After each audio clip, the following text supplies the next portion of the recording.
പ്രിയമുള്ളവരെ, അസ്സലാമു അലൈക്കും. IRSന്റെ ചരിത്രത്തിലൂടെയുള്ള ഒരു യാത്രയാണ്, ഒരു സഞ്ചാരം എന്ന് പറയാം. അപ്പോൾ IRSന്റെ 1994 IRSലേക്ക് വന്ന എല്ലാവർക്കും ആ കാലഘട്ടത്തിൽ പ്രിയപ്പെട്ട ഒരു മഹത് വ്യക്തി ഉണ്ടായിരുന്നു. സമദ് വാണിയമ്പലം എന്നാണ് അദ്ദേഹത്തിന്റെ പേര്. ഞങ്ങളുടെ പ്രിയപ്പെട്ട HM, അദ്ദേഹത്തെ ഞാൻ സ്വാഗതം ചെയ്യുകയാണ്. നമ്മുടെ ഇർസ അലുമിനി മെഗാമീറ്റ് വരികയാണല്ലോ ഓഗസ്റ്റ് 9. അതിൻ്റെ ഭാഗമായിട്ടാണ് നമ്മൾ ഓരോ പ്രധാനപ്പെട്ട വ്യക്തികളുടെ അടുത്തും പോയിട്ട് അവരുടെ ഓരോ വിശേഷങ്ങൾ നമുക്ക് നമ്മുടെ പ്രിയപ്പെട്ടവർക്ക് വേണ്ടി പങ്കുവെക്കാൻ വേണ്ടിയിട്ടാണ് ഇവിടെ എത്തിയിട്ടുള്ളത്. സ്വാഗതം സാറ്. ഞങ്ങളുടെ HM സാർ എന്നും HM എന്ന് അറിയപ്പെട്ടിരുന്നു അല്ലേ? പലർക്കും പേരറിയില്ലായിരുന്നു. അതെ, സമദ് സാറ് എന്നുള്ള ആ ഒരു സംഭവമാണ്. എനിക്ക് തോന്നുന്നു 1994 ജൂലൈയിലാണ് സാർ അവിടെ ജോയിൻ ചെയ്യുന്നത്. ഓക്കെ. എന്തായിരുന്നു IRSലോട്ട് വരാനുള്ള ഒരു കാരണം? ഒരുപാട് ദൂരമുണ്ട്, വാണിയമ്പലം IRSും തമ്മിൽ ഒരുപാട് മെയിൻ റൂട്ടും അല്ല. കോഴിക്കോടാണെങ്കിൽ നേരെ പോയാൽ മതിയായിരുന്നു. അതെ. എന്നിട്ടും IRS എങ്ങനെയാണ് ചൂസ് ചെയ്തത്? അത് അങ്ങനെ സംഭവിച്ചു പോയതാണ് യഥാർത്ഥത്തിൽ. ഞാൻ അന്ന് BEd കഴിഞ്ഞ് എംപ്ലോയ്മെൻറ്റ് വർക്ക് ചെയ്തുകൊണ്ടിരിക്കുകയായിരുന്നു വണ്ടൂർ BMC ഹയർ സെക്കൻഡറി സ്കൂളിൽ. ആ സമയത്ത് റഹീം ബാലാറായിട്ട് ബന്ധമുണ്ട്, ഞങ്ങൾ പ്രാസ്ഥാനികമായ ബന്ധം നിലനിൽക്കുന്നുണ്ട്. അവിടെ നിന്നുള്ള പ്രേരണയായിരിക്കാം. ഒരു ദിവസം എന്നോട് പറഞ്ഞിരുന്നു, അപ്പോൾ ഞാനൊന്നും സമ്മതിച്ചിരുന്നില്ല. ഒരു ദിവസം ഒരു നല്ല മഴയുള്ള ഒരു രാത്രിയിൽ ഒരു വണ്ടിയുമായിട്ട് BP അദ്ലക്കുട്ടി മൗലവി ഉൾപ്പെടെയുള്ള ഒരു സംഘം ഇവിടെ വന്നു. താഴത്ത് തറവാട്ടിൽ താമസിക്കുന്നു. അങ്ങനെ എന്നെ അങ്ങോട്ട് ക്ഷണിച്ചു. ഞാൻ സമ്മതിച്ചില്ല. ആദ്യം സമ്മതിച്ചില്ല, തീരെ സമ്മതിച്ചില്ല. നിങ്ങൾ ജൂൺ 1 അവിടെ വരണം, ജൂൺ 4 തോന്നുന്നു തുറക്കുന്ന സ്കൂൾ. അപ്പോൾ ഞാൻ വരില്ല എന്നും അവരങ്ങൾ വരുമെന്നും പറഞ്ഞാണ് പിരിഞ്ഞത്. പിന്നെ അവർ ഇന്നത്തെ പോലെ മൊബൈലില്ലല്ലോ, എങ്കിലും അവർക്ക് സാധിക്കുന്ന പോലെ എന്നിൽ സമ്മർദ്ദം ചെലുത്തി നോക്കി. അതിനൊന്നും ഞാൻ വഴങ്ങിയിട്ടുണ്ടായിരുന്നില്ല. ദൂരമൊന്നും അല്ലായിരുന്നു പ്രശ്നം, ഒരു ഉത്തരവാദിത്തത്തെക്കുറിച്ചുള്ളൊരു. അതായത് അധ്യാപകനായിട്ടല്ല, വെറും ഒരു അധ്യാപകനായിട്ടല്ല വരുന്നത്. ഞാനന്ന് ജൂനിയർ അല്ലേ, അപ്പോൾ ജൂനിയർ ആകുമ്പോൾ 28. അപ്പോൾ അതിന് ഉള്ളൊരു മടി, പിന്നെ ഏതൊരു ഉത്തരവാദിത്തം ഞാൻ ഏറ്റെടുക്കാൻ എനിക്ക് അല്പം മടി ഉള്ള ആളാണെന്നാണ് എല്ലാവരും പറയാറുണ്ട്. വല്ലാതെ മടിക്കുന്നു, അതെനിക്കറിയില്ല. ഏതായാലും ഞാൻ മടിച്ചു. പിന്നെ അന്ന് SIO ജില്ലാ സെക്രട്ടറിയാണ്. എൻ്റെ തൊട്ട് മുമ്പത്തെ ജില്ലാ സെക്രട്ടറി ആയിരുന്ന കുഞ്ഞി മുഹമ്മദ് മുരിങ്ങക്കൽ എന്നെ വല്ലാതെ സമ്മർദ്ദം ചെലുത്തിയത്. നമ്മുടെ ഒരു ഡ്യൂട്ടിയല്ലേ, നമ്മുടെ ഒരു സ്ഥാപനമല്ലേ. അങ്ങനെ ഒരു സമ്മർദ്ദത്തിന് മറ്റു പലരും, അതിൽ പ്രത്യേകിച്ച് അദ്ദേഹമാണ്. അതായത് എൻ്റെ യാത്രാപ്യോഗത്തിൽ അദ്ദേഹത്തെ പങ്കെടുപ്പിച്ചിരുന്നു. അവർക്കറിയാം അദ്ദേഹത്തിൻ്റെ റോൾ ഇതിൽ. അങ്ങനെയാണ് അവിടെ എത്തിപ്പെട്ടത് 94. അപ്പോൾ ആ സമയത്ത് മറ്റെന്തെങ്കിലും ജോലി വിട്ടുകൊണ്ടാണോ അല്ലെങ്കിൽ അധ്യാപനത്തിൽ തന്നെ ഇരിക്കുകയായിരുന്നോ? അങ്ങോട്ട് ഞാൻ എംപ്ലോയ്മെന്റ് ആയിട്ട് ജോലി ചെയ്തുകൊണ്ടിരിക്കുകയാണ്. ആണല്ലേ? ഏത് വിഷയമായിരുന്നു കൈകാര്യം ചെയ്തിരുന്നത്? Social science. IRSൽ എത്തിയപ്പോൾ ഇംഗ്ലീഷും കൂടെ. അന്ന് ഇംഗ്ലീഷ് എല്ലാവരും എടുക്കണം. ഞാൻ ഇംഗ്ലീഷും കൈകാര്യം ചെയ്തിരുന്നു, ഇവിടെ ഇംഗ്ലീഷ് കൈകാര്യം ചെയ്തിരുന്നു. രണ്ടും ഈക്വലായിട്ട്. പിന്നെ IRSലും സോഷ്യൽ സയൻസ് കൈകാര്യം ചെയ്തിരുന്നു, ജോഗ്രഫി എടുത്തിരുന്നു. അതെ. ആ കാലഘട്ടത്തിൽ ഹോസ്റ്റൽ ഉണ്ട് അല്ലേ? ആ ഹോസ്റ്റലിലാണ് താമസം ഉണ്ടായിരുന്നത്. അവിടുത്തെ ക്യാൻറ്റീന് കാര്യങ്ങൾ, ആ അനുഭവങ്ങളൊക്കെ ഒന്ന് പറയാവോ? അവിടെ അന്ന് മിക്ക സ്ഥാപനങ്ങളും ഇതുപോലത്തെ സ്ഥാപനങ്ങൾ റെസിഡൻഷ്യലാണ്. റെസിഡൻഷ്യൽ ആകുമ്പോൾ അതിൻ്റെ ഒരു ഗുണം, കാരണം ആ കുട്ടികളെ അതുമായിട്ട് വളരെ വൈകാരികമായി നിലനിർത്തുന്നു. സ്റ്റാഫും അധ്യാപകരും താമസിക്കുകയാണ്. അപ്പോൾ അവർക്ക് ഫ്രീ ടൈം ഉണ്ടാകും, കുട്ടികളുമായി ബന്ധിതമായിട്ടാണ് അവരുണ്ടാവുക. അധ്യാപകർ തമ്മിൽ വളരെ ക്ലോസായ ബന്ധങ്ങളായിരിക്കും. അധ്യാപകരൊക്കെ ഞങ്ങൾ ഒരുമിച്ച് കൂടിയിരുന്നു ഒരു 2 വർഷം മുമ്പ്. അപ്പോൾ അല്ലാതെയും കൂടാറുണ്ട്, ഇത് കുറച്ച് വിപുലമായിട്ട് കൂടിയിരുന്നു. അപ്പോൾ ആ ഹോസ്റ്റൽ അനുഭവം എന്ന് പറയുന്നത് കുട്ടികളെ യഥാർത്ഥത്തിലുള്ള വളർച്ചയാണ്, പരീക്ഷയല്ല പ്രധാനം. കുട്ടികളുടെ എല്ലാ തലത്തിലുള്ള വളർച്ചയും. അപ്പോൾ പിന്നെ ഈവൻ ഭക്ഷണം ഉണ്ടാക്കാൻ പോലും കുട്ടികൾ പ്രാപ്തരായിരുന്നു. നമ്മൾ പ്രാപ്തരാക്കുകയാണ്. മുഴുവൻ കുട്ടികളെയും നീന്താൻ പഠിപ്പിച്ചിരുന്നു. അത് കമാൽ പാഷ എപ്പോഴും ഉദ്ധരിക്കാറുണ്ട്. എനിക്ക് ഓർമ്മയുണ്ട്, സാറ് വന്ന സമയത്ത് നീന്തണം പെൺകുട്ടികൾ വരെ, പിന്നെ അതുപോലെ സൈക്കിള് കുട്ടികൾ ഓടിക്കണം, അങ്ങനെയൊക്കെ ഒരു പുതിയ കാഴ്ചപ്പാട് കൊണ്ടുവന്നത് സമദ് സാറാണ് ആയിരിക്കാം. പിന്നെ കുട്ടികളുടെ സമഗ്രമായ വളർച്ചയാണ് പിന്നെ ഏതൊരു ഘട്ടത്തെയും അഡ്രസ്സ് ചെയ്യാനുള്ള പ്രാപ്തി കുട്ടികൾക്ക് ഉണ്ടാവണം. ഇപ്പോൾ നോമ്പ് സമയത്ത് ചിലപ്പോൾ അതിഥികൾ വരും. ഈ അതിഥികൾ വരുമ്പോൾ നമ്മുടെ മുമ്പ് അങ്ങനെയാണ്, നമ്മുടെ സ്ഥാപനത്തിനുമായി ബന്ധപ്പെട്ട എവിടെ ഏത് സ്ഥാപനമായാലും ശരി, ഞങ്ങൾ തിരുക്കാടൊക്കെ പഠിക്കുമ്പോൾ അവിടെ അൻസാറിലൊക്കെ വരും. അപ്പോൾ ഉണ്ടാക്കിയ ഭക്ഷണം മതിയാവില്ല. അപ്പോൾ അങ്ങനെ ആകുമ്പോൾ അവിടെയുള്ള കുട്ടികൾക്ക് ഭക്ഷണം ഇല്ലാതിരിക്കുക. അപ്പോൾ ഈ ഒരു സാഹചര്യത്തെ എങ്ങനെ മറികടക്കാം? പിന്നെ മാത്രമല്ല, നമ്മൾ തൊട്ട അയൽപക്കത്തെ കുട്ടികളെ വിളിച്ച് നോമ്പ് നടത്തിയിരുന്നു. പലപ്പോഴും കണക്കുകൾ തെറ്റും. ഈ കണക്കുകൾ തെറ്റുമ്പോൾ ഞാൻ പിന്നീട് കുട്ടികളെ വിളിച്ചിട്ട് പറഞ്ഞു, നിങ്ങൾ ഇവിടെ താമസിക്കുന്നവരാണ്, അന്തേവാസികളാണ്, നിങ്ങൾക്ക് ഭക്ഷണമില്ലാതെ ബാക്കിയുള്ളവർക്ക് ഭക്ഷണം ഉണ്ടാവേണ്ടതില്ല, അതുകൊണ്ട് നിങ്ങൾ ഭക്ഷണം കഴിക്കണം. പക്ഷേ ഇതിന് പോലും കുട്ടികൾ വഴങ്ങിയില്ല. അത് കുട്ടികളുടെ ഒരു സ്വഭാവ രൂപീകരണവുമായി ബന്ധപ്പെട്ടതാണ്. ഞങ്ങൾ ഇവിടുത്തെ ആതിഥേയരാണ് എന്ന് കുട്ടികളുടെ മനസ്സിലുണ്ടായിരുന്നു. അപ്പോൾ അതിഥികൾ വരുമ്പോൾ അവരത് സ്വീകരിക്കും. അതേ സമയത്ത് വേറൊരു വിങ് ഇതേ സമയത്ത് അകത്ത് കയറിയിട്ട് ഭക്ഷണം ഉണ്ടാക്കും അവരുടെ കുറവുകൾ നേരത്തെ. അപ്പോൾ അങ്ങനെയായിരുന്നു കുട്ടികൾ. എല്ലാറ്റിനും കഴിവ് എന്നുള്ളതാണ്, അല്ലാതെ അവർ ഭക്ഷണം ഉണ്ടാക്കിക്കുക എന്നല്ല. ഞങ്ങളുടെ സ്ഥാപനം അതിലേതൊരു ആവശ്യവും ഞങ്ങൾ തന്നെ പൂർത്തീകരിക്കണം എന്നതായിരുന്നു. ഒരു സെൽഫ് മാനേജ്മെന്റ് എല്ലാ കാര്യങ്ങളിലും അവർക്ക്. അതെ അതെ. പിന്നെ ആ ഒരു കാലഘട്ടം, അപ്പോൾ നേരത്തെ പറഞ്ഞു ഒരു പിന്നെ സർഗാത്മകമായിട്ടൊക്കെ കുട്ടികളെ വളർത്തിക്കൊണ്ടുവരാനുള്ള ആ ഒരു ശ്രമങ്ങൾ ഉണ്ടായിരുന്നു. അതിന്റെ ഭാഗമായിട്ട് ആദ്യം പുലരി ഉണ്ടായിരുന്നു, പിന്നെ ധ്വനി അല്ലേ? അത് സമസാറിന്റെ ആ ഒരു കാലഘട്ടത്തിലാണ് വന്നിട്ടുള്ളത്. അതിനൊക്കെ വേണ്ടിയിട്ട് എത്രത്തോളം എഫേർട്ട് എടുത്തിട്ടുണ്ടാവും, അല്ലെങ്കിൽ ഒരു ആസൂത്രിതമായിട്ടുള്ള ഒരു കാര്യങ്ങളൊക്കെ നടന്നിട്ടുണ്ടായിരുന്നു? അതെ, നടന്നിട്ടുണ്ട്. ധ്വനി പുലരി അവിടുത്തെ പാരമ്പര്യമായുള്ളതാണ്, ട്രഡീഷണലായിട്ടുള്ള കയ്യെഴുത്ത് പത്രമാണ്. അത് നല്ല പത്രമായിരുന്നു. അത് കയ്യെഴുത്ത് പത്രമായി അത് എഴുതി നല്ലൊരു അധ്വാനം, ഭയങ്കര എഫേർട്ട് അതിൻ്റെ മുന്നിലുണ്ടാവും. അത് റെഡിയായിട്ട് അവിടെ വെക്കും. അതെല്ലാ കുട്ടികളും കാണുന്നില്ലല്ലോ. അപ്പോൾ കുട്ടികളുടെ ഒരു പത്രം എന്ന നിലയ്ക്ക് ധ്വനി എന്ന ചുമർപത്രത്തിന് നമ്മൾ തുടക്കം കൊടുക്കണം. അപ്പോൾ ഈ ധ്വനി എന്ന പത്രത്തിലെ എല്ലാ കുട്ടികളും എഴുതും. അത് ശരിക്കൊരു ദിനപത്രം പോലെയായിരുന്നു. ദിവസമല്ല ഇറങ്ങുന്നതെങ്കിലും അവിടുത്തെ എല്ലാ കറണ്ട് അഫയേഴ്സും ഉണ്ടാവും. പിന്നെ ഫോട്ടോകൾ വരെ ഉണ്ടാവും. ഫോട്ടോ ഇന്നത്തെ പോലുള്ള സൗകര്യങ്ങളില്ലെങ്കിലും ഉള്ള ഫോട്ടോ നമ്മളെ പ്രോഗ്രാമിനൊക്കെ നമ്മൾ അതിൻ്റെ ഡോക്യുമെൻറ്റേഷൻ നന്നായിട്ട് നടത്തിയിരുന്നു. അന്നത്തെ കാലത്തൊരു നല്ല ഡോക്യുമെൻറ്റേഷനാണത്. അപ്പോൾ ഈ ഫോട്ടോ ഒക്കെ വെച്ചിട്ടാണ് ഒരു പരിപാടിയുടെ ഉദ്ഘാടനം ഉണ്ടെങ്കിൽ ഉദ്ഘാടകൻ്റെ ഫോട്ടോ പ്രഭാഷണം കൂടി അതിൽ വെച്ചിട്ടാണ് കുട്ടികൾ പത്രം തയ്യാറാക്കിയിരുന്നത്. ഈ കയ്യെഴുത്ത് പത്രം തീർത്തും കുട്ടികളുടേതായിരുന്നു. അധ്യാപകർ അതിൽ ഇടപെട്ടിരുന്നില്ല. അതിൽ നന്നായി പിന്നെ എഡിറ്റോറിയൽ എഴുതാൻ കഴിയുന്ന ഉദാഹരണത്തിന് റബിയുൽ അവൽ നബിദിനം, അതിനെക്കുറിച്ച് ഒരു എഡിറ്റോറിയൽ ഒരു കുട്ടി എഴുതി. ഇതൊരു കുട്ടി എഴുതിയതാണെന്ന് പലരും ചോദിക്കുന്നു. ആ എഡിറ്റോറിയൽ എഴുതിയത് പിന്നെ മൂർഖനാട് ഭാഗത്തുള്ള ഖദീജ, അതിബ്രൈറ്റായ കുട്ടിയാണ്. ഖദീജ ഓർമ്മ ഉണ്ടോ? എൻ്റെ ക്ലാസ്മേറ്റ്. അതെ, ഖദീജ ഡബിൾ പ്രൊമോഷനിലൂടെ ഡബിൾ പ്രൊമോഷൻ എന്ന സിസ്റ്റം നമ്മൾ കൊണ്ടുവന്നത്. അപ്പോൾ ഖദീജ എഴുതിയ എഡിറ്റോറിയലാണ്. അതിപ്പോൾ ഇന്നത്തെ കാലത്ത് എങ്ങനെയാണ് നബിദിനെ സമീപിക്കേണ്ടതെന്ന് ഒരു പ്രബോധന നിലവാരത്തിലുള്ള ഒരു എഡിറ്റോറിയലായിരുന്നു. പിന്നെ ഓരോ കലാമേള നടക്കും, കായികമേള നടക്കും. ഈ സന്ദർഭത്തിലൊക്കെ സ്പെഷ്യൽ ഇറക്കും കുട്ടികൾ.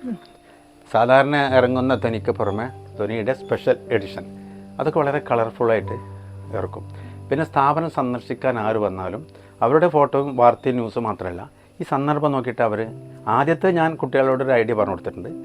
ഒരു ടീം ജില്ലാ സമിതിയിൽ നിന്ന് വന്ന് സ്ഥാപനം സന്ദർശിച്ചു. ഉടനെ അവർ ഞങ്ങൾക്ക് നിങ്ങളൊന്ന് കാണാൻ പറഞ്ഞു. എന്നിട്ട് ഈ കുട്ടികൾ ചോദ്യം ഉണ്ടാക്കി നല്ലൊരു അഭിമുഖം നടത്തുന്നുണ്ട്.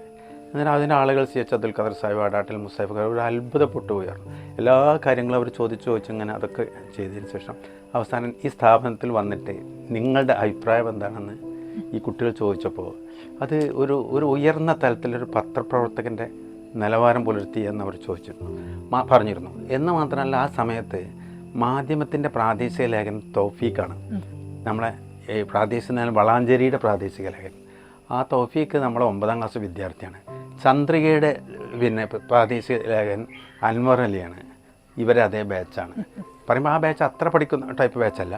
എന്നിട്ട് പോലും പിന്നെ ഇങ്ങനെയുള്ള കഴിവുകൾ ഉള്ള ധാരാളം ഉണ്ടായിരുന്നു. പക്ഷേ അത്ര എന്ന് പറഞ്ഞാൽ ഞാൻ തൊട്ട് ശേഷമുള്ള ബാച്ചുകൾ ഞാൻ ചെന്ന ശേഷമുള്ള 2ാമത്തെ ബാച്ചാണ്. അങ്ങനെ കമ്പയർ ചെയ്തിട്ടാട്ടോ. ബാക്കി എല്ലാം കൊണ്ട് അവർ മുന്നിൽ തന്നെയാണ്. പിന്നെ നല്ല എല്ലാം ഉയർന്ന മാർക്കിൻ്റെ തലത്തിലേക്ക് എത്തിയല്ലോ. അതാ ആ ഒരു അവസ്ഥയാണ്. അപ്പോൾ ഇവർ നമ്മളെ പത്രരംഗത്ത് നമ്മൾ അഖിലേന്ത്യാ അമീർ അതുപോലെ നേതൃത്വം വരുമ്പോൾ അവരെ പോലും അവർ സമീപിക്കും അവർക്ക് കഴിയാവുന്ന രൂപത്തിൽ. പിന്നെ അവരുടെ പ്രസംഗങ്ങൾ ട്രാൻസ്ലേഷൻ കിട്ടുമല്ലോ, അത് വെച്ചിട്ടെങ്കിൽ അവർ റിപ്പോർട്ടുകൾ തയ്യാറാക്കും. അപ്പോൾ പിന്നെ സ്ഥാപനം എന്തെങ്കിലും പരിപാടി നടത്തുകയാണെങ്കിൽ അവരുടേതായ ഒരു ആർട്ടിഫിഷ്യലാണോ ഒറിജിനലാണോ എന്ത് പറയാൻ പറ്റില്ല. ആ തെങ്ങിൻ തോട്ടത്തിൽ വെച്ചിട്ട് അവരൊരു പത്രസമ്മേളനം സംഘടിപ്പിക്കും. എന്നിട്ട് ഇന്നാൾ സംസാരിച്ചു എന്നിട്ട് നല്ലൊരു ന്യൂസ് അവരുണ്ടാക്കും.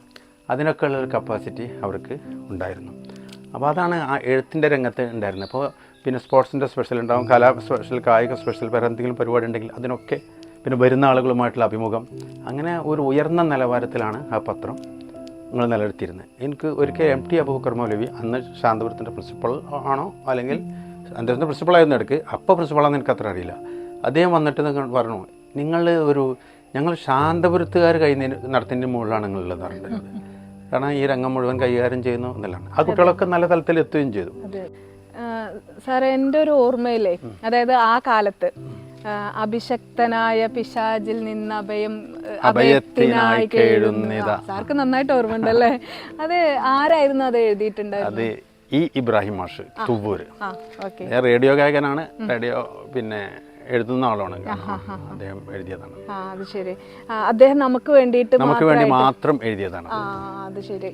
പിന്നെ അങ്ങനെ ആ പാട്ട് പിന്നെ എന്താ പറയാ, നമ്മുടെ റെക്കോർഡ് ചെയ്തിട്ട് കുറേ കാലം, അതും സാറ് വന്നതിന് ശേഷം ഉള്ള ഒരു പ്രവർത്തനമായിരുന്നു, അതായത് ഒരു പരിഷ്കരണമായിരുന്നു. അതായത് തുടക്കത്തിൽ ഫാത്തിഹ ഓതുക, സമാപനം ആമന റസൂലും എന്ന ഒരു സമ്പ്രദായം ഉണ്ടായിരുന്നു.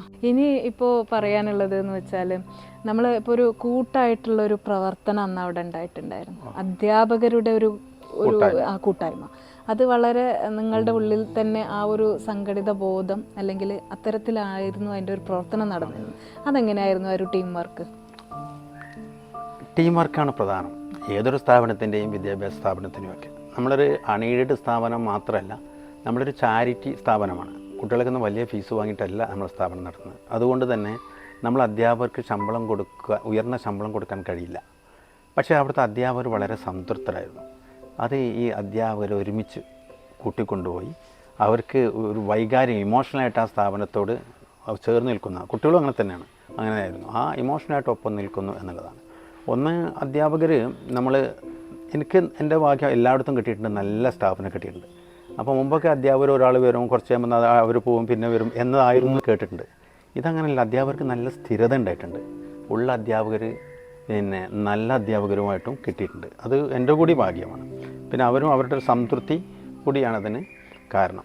കുറച്ചൊക്കെ ശമ്പളം വർദ്ധിപ്പിക്കാനും ഈ കുട്ടികൾ സ്ട്രെങ്ത്ത് കൂടിയപ്പോൾ ശമ്പളം വർദ്ധിപ്പിക്കാൻ കഴിഞ്ഞിട്ടുമുണ്ട്. പൊതുവേ ഒരു സംതൃപ്തി മൊത്തത്തിലുണ്ടായിരുന്നു. അധ്യാപകർ എന്ന് പറഞ്ഞാൽ നമ്മൾ പലരും പല തലത്തിൽ നിന്ന് വരുന്നവരാണ്. നമ്മുടേതായ ഒരു കൾച്ചറിലേക്കൊന്നും എല്ലാവരും എത്തിയിട്ടുണ്ടാവില്ല. കുട്ടികളുടെ മുമ്പിൽ എല്ലാവരും അവരിൽ നിന്ന് പ്രതീക്ഷിക്കുന്നൊരു കൾച്ചർ ഉണ്ടാവും, അവിടെ ഒന്നും അവർ എത്തിയിട്ടുണ്ടാവില്ല. പക്ഷെ അവർ രണ്ട് തരത്തിൽ നമ്മൾ വളർത്തേണ്ടതുണ്ട്. അത് വളർത്താൻ കഴിഞ്ഞിട്ടുണ്ട്. ഒന്ന്, അവരുടെ തെർബിയത്ത് എന്ന് പറയുന്ന നമ്മുടെ ഒരു കൾച്ചറിലേക്ക് അവർ വളർത്തിക്കൊണ്ടുവരണം. രണ്ട്, അവർ BEd TTC കഴിഞ്ഞിട്ട് വരികയാണ്. അപ്പോൾ അധികം വിവരമൊന്നും ഉണ്ടാവില്ല. അതായത് നോളേജ് എന്ന നിലയ്ക്ക് തന്നെ വിവരം കുറവായിരിക്കും. രണ്ട്, കുട്ടികളെ കൈകാര്യം ചെയ്ത് പരിചയം ഉണ്ടാവില്ല. അപ്പോൾ ഓരോ അധ്യാപകരും യഥാർത്ഥത്തിൽ വിദ്യാർത്ഥിയാണ്. ഇത് പറഞ്ഞപ്പോൾ ചോദിക്കുകയാണ്, പള്ളി വന്നത് അല്ലേ? പള്ളി നമ്മുടെ താഴത്തെ പള്ളിയായിരുന്നു ആദ്യം. താഴത്തെ പൊതുപള്ളി, അതായത് എല്ലാ ജനങ്ങളും വന്ന് നമസ്കരിച്ച് പോകുന്ന അല്ലെങ്കിൽ ജുമാ കൂടുന്ന പള്ളി. അതിൽ നിന്നും വ്യത്യസ്തമായിട്ട് സ്കൂളിനൊരു പള്ളി, അത് വന്നതും സമസാറുടെ. അത് എങ്ങനെയാണ് അതിന്റെ ഒരു അനുഭവം, എങ്ങനെയാണ് അത് ഉണ്ടായത്? സ്കൂളിനൊരു പള്ളി VKL സാഹിബൊക്കെ ഇടപെട്ട് ലഭ്യമാകാനുള്ളൊരു സാഹചര്യം ഉണ്ടായി.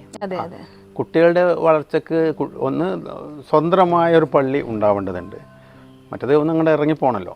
പ്രത്യേകിച്ച് ഹോസ്റ്റലുള്ള സ്ഥാപനം ആയതുകൊണ്ട് ഹോസ്റ്റലിലെ കുട്ടികൾക്ക് സൗകര്യപ്രദമായ അടുത്ത് തന്നെ ഒരു പള്ളി വേണം. അതിനേക്കാൾ പ്രധാനം, ഒരു പൊതുപള്ളിയിൽ മുതിർന്ന ആളുകൾ കുട്ടികളുടെ വികൃതിയൊന്നും ഉൾക്കൊള്ളണം എന്നില്ല. അപ്പോൾ അത് അവർക്ക് ഭയങ്കര ഒരുതരം അസ്വസ്ഥത ഉണ്ടാവും. അത് കുട്ടികളുടെ ഇടയിൽ ഒരു അനാവശ്യമായ കുട്ടികളുടെ പ്രായത്തെ ഉൾക്കൊള്ളാത്ത ചില നിയന്ത്രണങ്ങൾക്ക് കാരണമായി തീരും.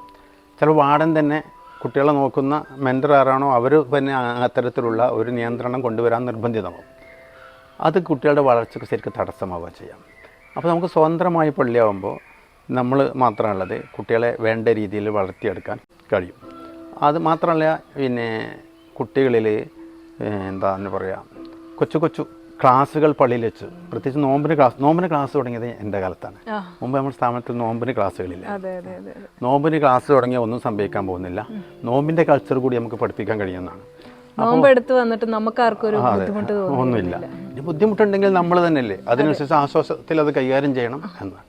അപ്പോൾ കുട്ടികൾ പിന്നെ അപ്പോൾ നോമ്പിന് ക്ലാസ് ഇപ്പോൾ റെസിഡൻഷ്യൽ ആയതുകൊണ്ട് തറാവി നടക്കും. തറാവിന് കുട്ടികളാണ് ഇമാമക്കുക, അധ്യാപകരല്ല, കുട്ടികളാണ് ഇമാമക്കുക. അപ്പോൾ ഇമാമ നിൽക്കുക എന്ന പ്രാപ്തി ഒരു 10ാം ക്ലാസ് കഴിഞ്ഞ് പോകുന്നതിൻ്റെ അപ്പുറം കുട്ടി നേടുകയാണ്. ഒരു ഇമാമ നിൽക്കുക എന്ന് പറയുമ്പോൾ അതൊരു നിസ്കാരത്തിന് മുന്നിൽ നിൽക്കുക എന്നല്ല, ഒരു ലീഡർഷിപ്പ്, ഒരു ഉത്തരവാദിത്വ ബോധം ഒക്കെ കുട്ടികളിലുണ്ടാവും. എനിക്ക് താഴോട്ട് പോകാൻ പറ്റില്ല, ഞാൻ ഉയർന്നു നിൽക്കണം എന്ന് അത് കുട്ടികളെല്ലായിടത്തും കാണിക്കും.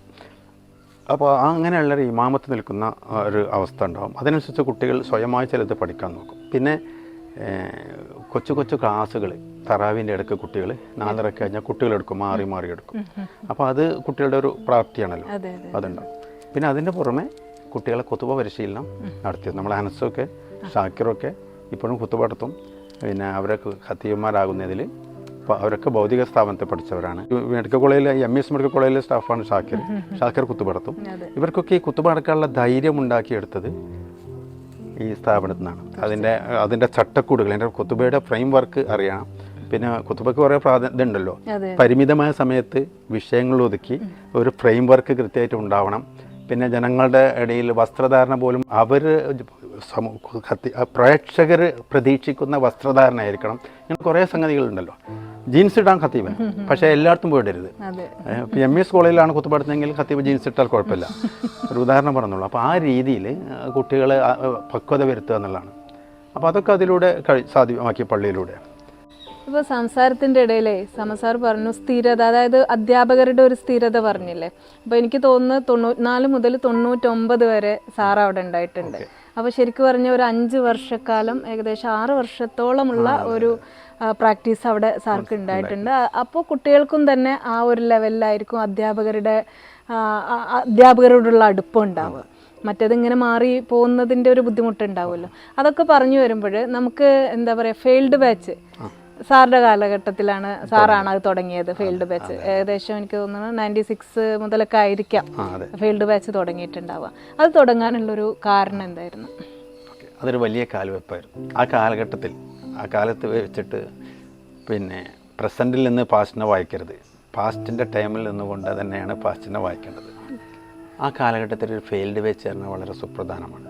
കാരണം അന്ന് വളരെ ചെറിയ കുറച്ച് കുട്ടികൾ മാത്രം, എലൈറ്റ് പാരൻസിൻ്റെ കുട്ടികൾ മാത്രമാണ് SLC പാസ്സാവുന്നത്. എലൈറ്റ് പറഞ്ഞാൽ ഫൈനാൻഷ്യലി എലൈറ്റ് അല്ല, സോഷ്യലി എഡ്യൂക്കേഷണലി എലൈറ്റ് ആയ പാരൻസിൻ്റെ കുട്ടികൾ മാത്രമാണ് SLC പാസ്സാവുന്നത്. അതേസമയത്ത് ബാക്ക്വേർഡ് സൊസൈറ്റിയിൽ അതിബ്രൈറ്റായ കുട്ടികളുണ്ട്. ഇവർ SLC പാസ്സാവേണ്ടവരേ അല്ല അവസ്ഥയിൽ. അത്തരം കുട്ടികളെയാണ് നമ്മൾ പൊക്കിയെടുക്കുന്നത്. അപ്പോൾ SLC തോറ്റ ഈ കുട്ടികളെ നമ്മൾ ഫെയിൽഡ് ബാച്ച് എന്ന പേരിൽ അവർക്ക് ഒരു അവസരം കൊടുക്കുന്നു. ഈ അവസരത്തിലൂടെ അവരൊരു പുതിയ ലോകത്തേക്ക് പ്രവേശിക്കണം.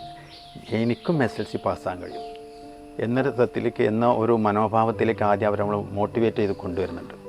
മാത്രമല്ല നമ്മുടെ സ്ഥാപനത്തിൻ്റെ ഒരു സാംസ്കാരികമായ ഒരു സാഹചര്യത്തിലാണ് അവൾ വളരുന്നത്. അപ്പോൾ എല്ലാ തലത്തിലും SLC പരീക്ഷ ഒരു ട്യൂഷൻ പാരലൽ കോളേജ് പോലെയല്ല, അതിനപ്പുറം കുട്ടികളുടെ ഒരു വികാസം അതിലൂടെ സംഭവിപ്പിക്കുക എന്നുള്ളതാണ്. അപ്പോൾ ഈ കുട്ടികൾ പിന്നെ അവിടെ ചേർക്കുന്നു. പിന്നെ അവർ എല്ലാറ്റിലും ആക്റ്റീവായി അവർ മുഖ്യധാരയിൽ വരുന്നു. ഒന്നും അറിയാത്ത കുട്ടികളുണ്ടായിരുന്നു, അവരൊക്കെ ഉയർത്തി നല്ല റിസൾട്ട് 100% റിസൾട്ടിലേക്കാണ് അവർ കൊണ്ടുവരുന്നത്. അപ്പോൾ നല്ലൊരവസ്ഥയിലേക്ക് എത്തുന്നു. ഇതുവഴി പല കുട്ടികളും അതിനുശേഷം ഉയർന്ന തലങ്ങളിൽ എത്തിയിട്ടുണ്ട്. അവിടെ അവർക്കുള്ള സെൻഡ് ഓഫിൽ പോലും അവർ വളരെ പ്രകടമായി പറഞ്ഞിട്ടുണ്ട്. മാത്രമല്ല ഈ പെൺകുട്ടികളൊക്കെ അനുഭവിക്കുന്ന സ്വാതന്ത്ര്യത്തെ, അപ്പോൾ ആ ബാച്ചിൽ തന്നെ വളരെ പ്രതികൂലമായ സാഹചര്യത്തിൽ വന്നൊരു കുട്ടി ദീർഘനേരം യാത്രയപ്പിൽ സംസാരിച്ച് ഞാൻ ഓർക്കുന്നു.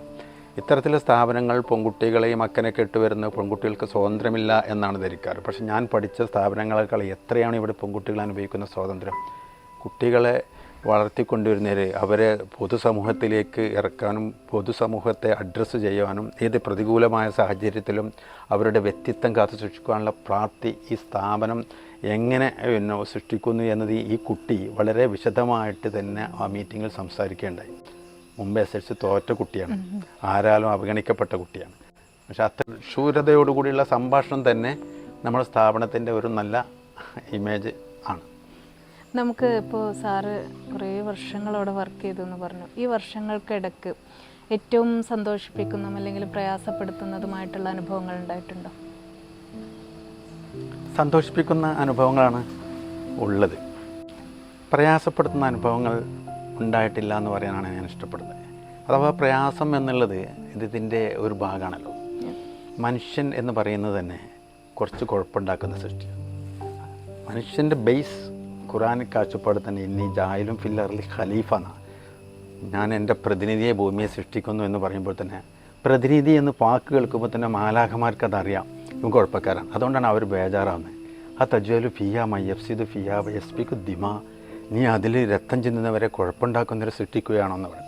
ഇതേ മനുഷ്യനെയാണ് സൃഷ്ടികളിൽ ദൈവം ആദരിച്ചിരിക്കുന്നത്. കാരണം ഇവൻ്റെ ഈ വികൃതി തന്നെയാണ് ആദരണത്തിന് അതിൻ്റെ മാനദണ്ഡം. ഇതിൽ നമ്മൾ സ്കൂളുമായി ബന്ധിപ്പിച്ച ഒരു കാര്യം കൂടി പറയട്ടെ. പിന്നെ സ്കൂള് നമ്മളുടെ ടീനേജാണ്, ഹൈസ്കൂളാണ് നമുക്ക് കൂടുതൽ കുട്ടികളുണ്ടായിരുന്നത്. ടീനേജാണ് ഏറ്റവും കുഴപ്പം പിടിച്ച പ്രായം.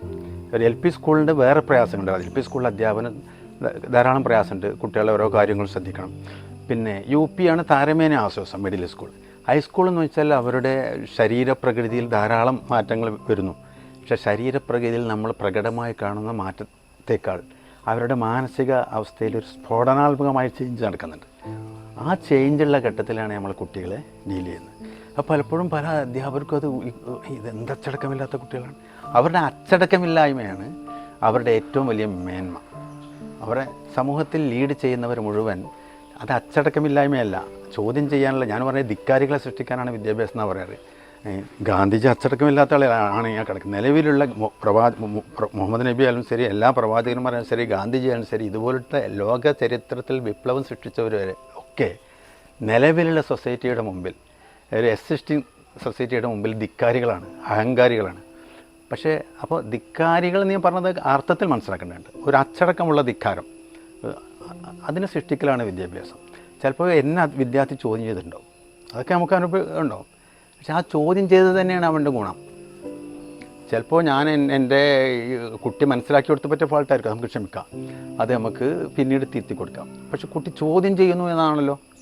അല്ലാത്തവരെ കുറിച്ച് ഖുർആൻ പറഞ്ഞിരിക്കുന്നത് ഉലായിക്കൽ അൻആംന, അവർ കാലികളെ പോലെയാണ്. മുന്നിലെ പോത്തിൻ്റെ പിന്നിൽ ബാക്കിലെ പോത്ത്, ഏത് വില്ലൻ പോത്താനും ശരി ബാക്കിലെ പോത്ത് അങ്ങനെ പോകും. ഇതിനെല്ലാം മനുഷ്യൻ തരണം. മനുഷ്യൻ സ്വതന്ത്രമായ ചിന്തയുള്ള, സ്വന്തമായ കാര്യങ്ങൾ തീരുമാനിക്കുന്ന ജീവിയാണ്. അതിൻ്റെ കുഴപ്പങ്ങൾ ഉണ്ടാവും. ആ കുഴപ്പത്തെ ആസ്വദിക്കാനും പോസിറ്റീവായിട്ട് അഡ്രസ്സ് ചെയ്യാനും കഴിയണം. ടീനേജിൽ നമുക്ക് കൂടുതൽ ടീനേജായിരുന്നു, കുട്ടികൾ ചിലപ്പോൾ നല്ല പ്രശ്നങ്ങൾ സൃഷ്ടിച്ചിരുന്നു, ഓക്കെയാണ്. പക്ഷെ അവർ ഒക്കെ എൻ്റെ കയ്യിൽ ഇങ്ങോട്ട് ഒതുങ്ങി കിട്ടിയിരുന്നു. അധ്യാപകനെ അടിച്ച വിദ്യാർത്ഥി വരെ ഉണ്ടായിട്ടുണ്ട്. ഞാൻ ചെന്ന ഉടനെ പോലും ക്ലാസ്സിൽ പടക്കം പൊട്ടിച്ച കുട്ടികളുണ്ടായിട്ടുണ്ട്. ഞാൻ ചെന്ന ഉടനെയാണ് അതൊക്കെ. പടക്കം പൊട്ടിച്ചു, ടീച്ചർ ഇവിടെ പടക്കം പൊട്ടുമ്പോൾ അവിടേക്ക് ഓടി ചെല്ലുമ്പോഴേക്ക് അപ്പുറത്ത് പടക്കം ഇപ്പുറത്ത് പടക്കം, അങ്ങനെയൊക്കെയുള്ള അവസ്ഥകളുണ്ടായിരുന്നു. ഇന്നത്തെ പോലുള്ള ഞാൻ NCT-യിലായിരുന്നു കഴിഞ്ഞ വർഷം. ഇവിടുത്തെ അച്ചടക്കം ഇതെല്ലാം നന്മ എന്നേ പറയാറുണ്ട്. ഈ അവിടെ കുട്ടികൾ വളരെ അച്ചടക്കത്തുണ്ട്, ഇതെല്ലാം നന്മ. കുറച്ച് ഇപ്പോൾ മലപ്പുറത്തൊരു സ്കൂളിൽ കുട്ടികൾ അധ്യാപകൻ്റെ വാഹനം തട്ടിയെന്തോ ഒരു വഴിയില്ല, കുട്ടികൾ ചോദ്യം ചെയ്യുന്നുണ്ട്. ഞാൻ ഇട്ട് കൊടുത്തവർക്ക് ഇതാണ് കുട്ടികൾ, ഇതാണ് ആവേണ്ടത്, ഇതുണ്ടാക്കാനാണ് നമ്മൾ പണിയെടുക്കുന്നത്. അല്ലാതെ ഉസ്താദ് പറഞ്ഞാൽ അങ്ങനെ അനുസരിക്കുന്ന ഒരു സമൂഹത്തെ സൃഷ്ടിക്കാനല്ല. അപ്പോൾ ആ ധിക്കാരത്തെ നമുക്ക് ഉൾക്കൊള്ളാം. അപ്പോൾ അതുകൊണ്ട് പിന്നെ പ്രശ്നമില്ലല്ലോ. ആ ഉണ്ടായിട്ടുണ്ട്, പക്ഷേ ഉള്ളത് പിന്നെ എല്ലാ ഭാഗത്തും സപ്പോർട്ട് ഉണ്ടായിട്ടുണ്ട്. മാനേജ്മെൻറ്റിനെ ഞാൻ നന്നായി അടിച്ചിരുന്നു എന്നല്ല നിങ്ങൾക്ക് ബോധ്യപ്പെടാറ്. നല്ല അടിച്ചിരുന്നു. അടിച്ച കുട്ടിയെ ഞാൻ ചേർത്ത് പിടിക്കാറുണ്ട് കേട്ടോ, അത് അവിടെ നിന്ന് തീർക്കാറുണ്ട്.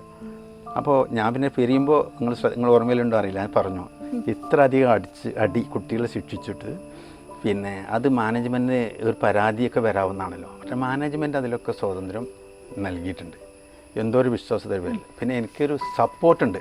ഏതെങ്കിലും ചില ആളുകൾക്ക് പ്രശ്നങ്ങളുണ്ടെങ്കിൽ പോലും അവർക്ക് പോലും അത് വെച്ചിട്ട് ഇങ്ങോട്ട് തിരിയാൻ കഴിയില്ല. കാരണം ഒരു പരിസരത്തിലൊരാൾ പറഞ്ഞത് നിങ്ങളെ ഒരു സപ്പോർട്ട് കൊണ്ട് നിങ്ങളതിനെ മറികടക്കുന്നു എന്നാണ്. അത് ഒരു പ്ലസ്സാണ്. പക്ഷെ അങ്ങനെ പറഞ്ഞപ്പോൾ ഞാൻ എന്നെ വിചാരണ നടത്തേണ്ടതെന്ന് ചിന്തിച്ചു. ഈ സപ്പോർട്ടിൽ ഇങ്ങനെ പോകാൻ പറ്റില്ലല്ലോ, യാഥാർത്ഥ്യബോധത്തോടെ പോകണ്ടേ. അപ്പോൾ കുട്ടികളെ ശിക്ഷിച്ചിരുന്നു, പക്ഷേ കുട്ടികളെ ചേർത്ത് പിടിക്കുമായിരുന്നു. വളരെ സന്തോഷത്തോടുള്ള ഒരു യാത്രയപ്പായിരുന്നു എല്ലാവരും കൂടി ചേർന്നിട്ടുള്ള. അന്നത്തെ 99 ബാച്ചാണ് പാസ് ഔട്ട് ഞാനൊക്കെ. ആ ബാച്ചിൽ എനിക്ക് നല്ല ഓർമ്മയുണ്ട്. അപ്പോൾ വർഷങ്ങൾക്കിപ്പുറം സ്വസ്ഥമായിട്ട് സാറ് ഇങ്ങനെ ഇരിക്കുമ്പോൾ ഇന്ന് ഈ കാലഘട്ടത്തിൽ അന്ന് സാറ് പഠിപ്പിച്ച വിദ്യാർത്ഥികളിൽ അഭിമാനപൂർവ്വം ഓർക്കാൻ പറ്റുന്ന ആരെങ്കിലുമൊക്കെ ഉണ്ടാവുമല്ലോ പുറത്ത്. അത്തരത്തിലുള്ള കുട്ടികളൊക്കെ ഉണ്ടല്ലോ അല്ലേ? എന്താണ് പറയാനുള്ളത്? അന്ന് നമ്മൾ ഒരിക്കൽ അബ്ദുറഹ്മാൻ സാഹിബ് വളാഞ്ചേരി ഒരു സദസ്സിൽ വെച്ച് പറഞ്ഞു, ഈ സമതമാഷ് സൃഷ്ടിച്ച കുട്ടികൾ എത്ര കഴിവുള്ള ലീഡർഷിപ്പുള്ള കുട്ടികളെ സമതമാഷ് സൃഷ്ടിച്ചു എന്നവർക്ക് അതൊരു സദസ്സിൽ പിന്നെ സംസാരിക്കുകയാണ്. അദ്ദേഹത്തിൻ്റെ മുമ്പിൽ പോലും ഉള്ളത് ആൺകുട്ടികളാണ്, പെൺകുട്ടികളെ അദ്ദേഹം അനുഭവിച്ചിട്ടില്ല. പക്ഷെ നല്ല കഴിവുള്ള ധാരാളം പെൺകുട്ടികൾ കൂട്ടത്തിലുണ്ടായിരുന്നു. അന്ന് പെൺകുട്ടികൾ ഇത്രമാത്രം പുറത്ത് വരാനായിട്ടില്ല. ഇപ്പോൾ എല്ലാ ഫ്രട്ടേണിറ്റി ആയിട്ടും മറ്റുമായിട്ടൊക്കെ രംഗത്തുണ്ടല്ലോ, സമൂഹം മുഴുവൻ അങ്ങനെയായി. അപ്പോൾ ഒരു എക്സാമ്പിൾ, ഒരു ഉദാഹരണം പറയാം. നമ്മൾ ഷാക്കിറ പാഷ അവിടെ വിദ്യാർത്ഥിയായിരിക്കെ ആറാമത്തിൽ എഴുതിയിരുന്നു. ആറാമം പത്രത്തിൽ ഷാക്കിറ പാഷ എഴുതിയിരുന്നു. ഷാക്കിറൊക്കെ നല്ല എഴുത്തുകാരി. അങ്ങനെ എഴുതാനുള്ള കലാപരിപാടികളിൽ എല്ലാറ്റിലും മികവ് കാണിച്ചിരുന്നു. നമ്മുടെ അനസൊക്കെ അത്രമാത്രം പഠിക്കുന്ന കുട്ടിയായിരുന്നില്ല. അനസ് നമ്മൾ സ്ക്രീനിങ് തുടങ്ങി, അഡ്മിഷൻ തിരക്ക് കൂടിയപ്പോൾ മുമ്പ് വരുന്ന ആരെയും എടുക്കുകയായിരുന്നു. ആ സിസ്റ്റം മാറി, സ്ഥലമില്ല, കെട്ടണ പുതിയ ഉണ്ടായോ എന്നൊക്കെ സ്ക്രീൻ ടെസ്റ്റ് നടത്തിയിട്ട് അപ്പോൾ നമ്മൾ പരമാവധി എങ്കിലും കുട്ടികൾ എടുത്തിരുന്നു. അവസ്ഥകൾ പറഞ്ഞിട്ട് കുട്ടികൾ എടുക്കുക എന്നാണ്. ഈ കുട്ടികളൊക്കെ ഓക്കെയാണ്. വളരെ മന്ദബുദ്ധി എന്ന് പറഞ്ഞാൽ നമ്മൾ ചെറുതാക്കി കാണുകയല്ല, അങ്ങനെയുള്ള കുട്ടികളെ അതിൽ ആവേണ്ടുള്ളൂ. പക്ഷേ അത് നമ്മൾ എല്ലാവരും എടുക്കാൻ ഒരുവിധം കഴിഞ്ഞിരുന്നു. ഞാൻ പോന്നതിന് ശേഷം എനിക്ക് ഇടപെടാൻ പറ്റുമെങ്കിൽ ഞാൻ ഇടപെട്ടിട്ടില്ല. അങ്ങനെ ചില കുട്ടികളെ ഒഴിവാക്കിയപ്പോൾ എനിക്ക് വിഷമം തോന്നി. ഫോർ എക്സാമ്പിൾ, ഇവിടെ എൻ്റെ അതായത് ഈ പ്രദേശത്തുള്ള 2 കുട്ടികൾ അവിടെ അഡ്മിഷൻ ടെസ്റ്റ് വന്നു. ആ കുട്ടികൾ ടെസ്റ്റ് തോറ്റു ഒഴിവാക്കപ്പെട്ടു. പക്ഷേ കുട്ടികളുടെ ബുദ്ധിപരമായ നിലവാരം അതല്ല. പക്ഷേ കുട്ടിയുടെ കുടുംബപരവും ഈ പ്രദേശത്തിൻ്റെയും കുടുംബപരമായ സാഹചര്യം പിന്നിലായതുകൊണ്ട് മാത്രമാണ് ആ കുട്ടി അവിടെ തോൽക്കുന്നത്. ആ കുട്ടി അവിടെ ആയിരുന്നുവെങ്കിൽ അവിടെ മാത്രമല്ല ഇവിടെ കൂടി ഒരു വിപ്ലവം ഉണ്ടാകുമായിരുന്നു എന്ന് പിന്നെ ഞാൻ അന്ന് അഭിപ്രായം പറഞ്ഞിട്ടുണ്ട്. പക്ഷേ ഒരു പ്രിൻസിപ്പളുടെ ഇടപെടൽ അവർക്ക് അത് പ്രയാസമാവുമല്ലോ. എങ്ങനെ ഇടപെട്ടാൽ നമ്മൾ പാനിക്കാതിരിക്കാം. അതുകൊണ്ട് ഞാൻ ഇടപെടാതെ പിന്നീട് അഭിപ്രായം പറഞ്ഞിട്ടുണ്ട് അത് സംബന്ധിച്ച്. പിന്നെ കുട്ടികൾ 100% വിജയം എന്നുള്ളതും സമസാറുടെ കാലഘട്ടത്തിലേക്കാണ്. അതിൻ്റെ കണ്ടിന്യൂഷൻ വന്നു. ഇനി നമ്മുടെ ഇർസയിലേക്ക് വരാം. ഇർസ മെഗാമീറ്റ് വരെയാണ്. എന്താണ് സാർക്ക് നമ്മുടെ ഇർസയുടെ ആളുകളോട് പറയാനുള്ളത്? നിങ്ങൾ ഈ ഇർസ പോലുള്ള പരിപാടി സംഘടിപ്പിക്കുന്നത് വളരെ വളരെ സന്തോഷകരമാണ്. ഞാൻ 9599 ജൂൺ 18 അവിടുന്ന് ജൂൺ 17 വൈകുന്നേരം അവിടുന്ന് പോന്നിട്ടുണ്ട്. 98 ലാസ്റ്റിൽ ഔദ്യോഗിക പോന്നിട്ടുണ്ട്. എന്നിട്ടും ഞാൻ IRSുമായിട്ടുള്ള ബന്ധം വളരെ ലൈവാണ്, ഡൈനാമിക്കാന്ന് പറയാം. അതിന് കാരണം അവിടുത്തെ അധ്യാപകരുമായിട്ടുള്ള ബന്ധമുണ്ട്. അധ്യാപകർ അവരുടെ ഉയർന്ന വേറെ ജോലിയൊക്കെ പോയി വെച്ചിട്ട് IRSനെ അവർ മറന്നില്ല. ഞാൻ മാത്രമല്ല മറക്കാത്ത, അവർ മറന്നില്ല, കുട്ടികളും മറന്നില്ല. അപ്പോൾ ഈ കുട്ടികൾ ഇപ്പോഴും IRSുമായി വല്ലാതെ ബന്ധിച്ച് നിൽക്കുന്നു, വളരെ ബന്ധിതമാണ് എന്നത് വളരെയധികം സന്തോഷകരമാണ്. അതിൽ ഒന്ന് പറയേണ്ടത്, ആ കാലത്ത് IRSൊക്കെ ഇക്കാലത്ത് ഇവരൊക്കെ ഗൾഫിലും ഉയർന്ന തലത്തിലും ജോലി ചെയ്യുന്നവരാണ്. എന്തിനാണ് അവിടെ പഠിപ്പിക്കുന്നത്? വല്ല CBSE സ്കൂൾ പഠിപ്പിച്ചാൽ പോരെ എന്ന് സ്വാഭാവികമായും ഈ കുട്ടികൾ ചിന്തിക്കും. പക്ഷേ അവിടെയുള്ള കുട്ടികൾ അവരുടെ മക്കളെ അവിടെ ചേർക്കുന്നത് ഇപ്പോഴും. കാരണം IRSന് എന്തോ തരാനുണ്ട് എന്നാണ് അവർ ചിന്തിക്കുന്നത്. അപ്പോൾ IRS ആ പഴയ ഒരു അവസ്ഥ ആ നിലനിർത്തുന്നു. കുട്ടികൾ തമ്മിലുള്ള ബന്ധം, അധ്യാപകർ തമ്മിലുള്ള ബന്ധം, കുട്ടികളുടെ ഇടയിലോ അധ്യാപകരുടെ ഇടയിലോ എന്തെങ്കിലും പ്രയാസങ്ങൾ, രോഗങ്ങളോ മരണങ്ങളോ ഉണ്ടാകുമ്പോൾ അതിന് സപ്പോർട്ട് ചെയ്യുന്നത്, പിന്നെ പരസ്പര ബന്ധങ്ങൾ. ഇഷ്ടംപോലെ വിദ്യാർത്ഥികളും അധ്യാപകരും എനിക്ക് വിളിക്കാറുണ്ട്. അപ്പോൾ ഞങ്ങൾക്ക് ജൂനിയറാണുള്ള ഇസാക്ക് ഇവിടെ വരാൻ നിൽക്കുന്നുണ്ട്. അന്നത്തെ ഷാക്കിറാൻ്റെ ആ ബാച്ച് ഇവിടെ വരാൻ നിൽക്കുന്നുണ്ട്. ഒരു ബാച്ച് കഴിഞ്ഞ വർഷം ഇവിടെ വന്നു, ഒരു ദിവസം മുഴുവൻ ഇവിടെ ചെലവഴിച്ചു. അതിൽ ഷാക്കിർ പറഞ്ഞാൽ പെരിന്തൽമണ്ണ ജില്ലാ ആശുപത്രിയിലെ കാഷ്വാലിറ്റി ഡിപ്പാർട്ട്മെൻറ്റ് ഹെഡാണ്. പിന്നെ അങ്ങനെയുള്ള ആളുകൾ, സുമി പറമ്പൽ എഴുത്തുകാരിയാണ്. അതിനുള്ള ആളുകൾ അവരൊക്കെ ബന്ധങ്ങൾ നിലനിർത്തുന്നു. അപ്പോൾ എന്നെ സംബന്ധിച്ചുള്ള ഏറ്റവും അധികം സന്തോഷകരമായ ഒന്നാണ് IRSലെ ഈ പൂർവ്വ വിദ്യാർത്ഥികളുടെ ഏതൊരു സംരംഭവും സാധ്യമാകുന്നത്ര ഞാൻ അതിനെത്തും. ഇല്ലാതെ ഇരിക്കുമ്പോൾ ഞാൻ എൻ്റെ പ്രാർത്ഥനയും മനസ്സും അതിൻ്റെ കൂടെ ഉണ്ടാവും. എന്നെ വളർത്തിയതും IRS ആണ്. ഞങ്ങൾ വിചാരിച്ചു നിങ്ങളെ വളർത്തിയത് ഞാനാണ്, എന്നെ വളർത്തിയതും IRS ആണ്. തീർച്ചയായിട്ടും വളരെ സന്തോഷം.